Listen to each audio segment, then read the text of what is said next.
24। बिहार सरकार अब सरकारी कर्मचारियों और अधिकारियों को लेकर अपने कड़े रुख को अपनाने वाली है।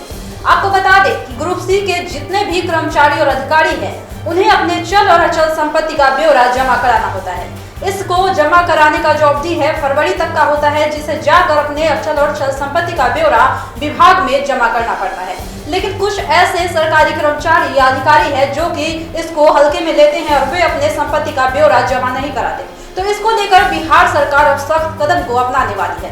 आपको बता दें कि बिहार सरकार का यह कहना है कि ऐसे जो भी कर्मचारी हैं, उनके वेतन को रोका जाएगा। साथ ही अगर फिर भी वे अपने चल और अचल संपत्ति का ब्यौरा जमा नहीं कराते तो इसको कदाचार मानते हुए उन पर विभागीय कार्रवाई होगी। तो आइए दिखाते हैं आपको पूरा मामला कि क्या कुछ सरकारी कर्मचारियों को लेकर बिहार सरकार ने कहा है। बिहार सरकार अब अधिकारियों और कर्मचारियों पर सख्त रुख अख्तियार करने वाली है। सरकार के नियमानुसार ग्रुप सी के कर्मियों और अधिकारियों को हर साल अपनी चल और अचल संपत्ति का ब्यौरा देना अनिवार्य होता है। हर साल फरवरी महीने तक सरकारी कर्मी इसे विभाग में जमा करवा देते हैं, लेकिन कई कर्मी ऐसे भी हैं जो समय पर अपनी संपत्ति का ब्यौरा देना उचित नहीं समझते हैं। ऐसे कर्मियों पर अब सरकार सख्त हो गई है।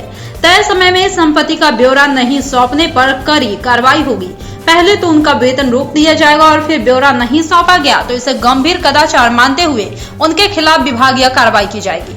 सामान्य प्रशासन विभाग ने इस संबंध में सभी विभागों के अपर मुख्य सचिव, प्रधान मुख्य सचिव और विभागाध्यक्ष के साथ ही प्रमंडलीय आयुक्त और जिला पदाधिकारियों को पत्र भेजा है।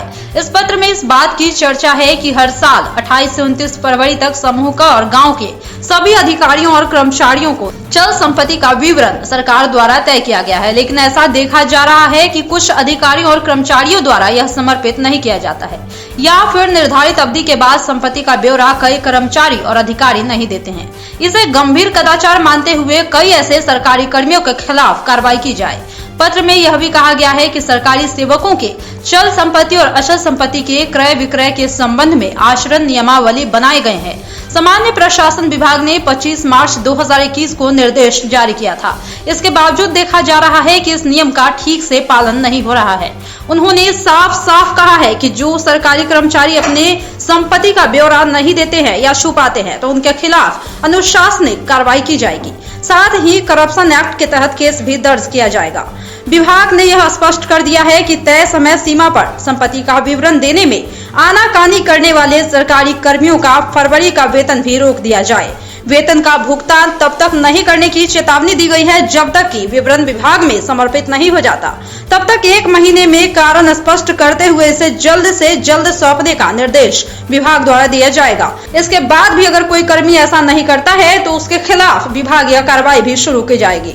सामान्य प्रशासन विभाग द्वारा जारी पत्र में यह भी कहा गया है कि साल 2020 की चल संपत्ति और अचल संपत्ति विवरण अब तक नहीं देने वाले अधिकारियों और कर्मियों के खिलाफ कई नियम के तहत कार्रवाई की जाए। तो आपने देखा कि किस तरह से सरकारी अधिकारियों और कर्मचारियों पर गाज गिर सकती है। अगर आप सरकार की नजर में नहीं आना चाहते तो जल्द से जल्द अपने चल और अचल संपत्ति का ब्यौरा जमा करा दें। ऐसे ही और वीडियो अपडेट्स के लिए देखते रहिए हमारा चैनल NBC 24।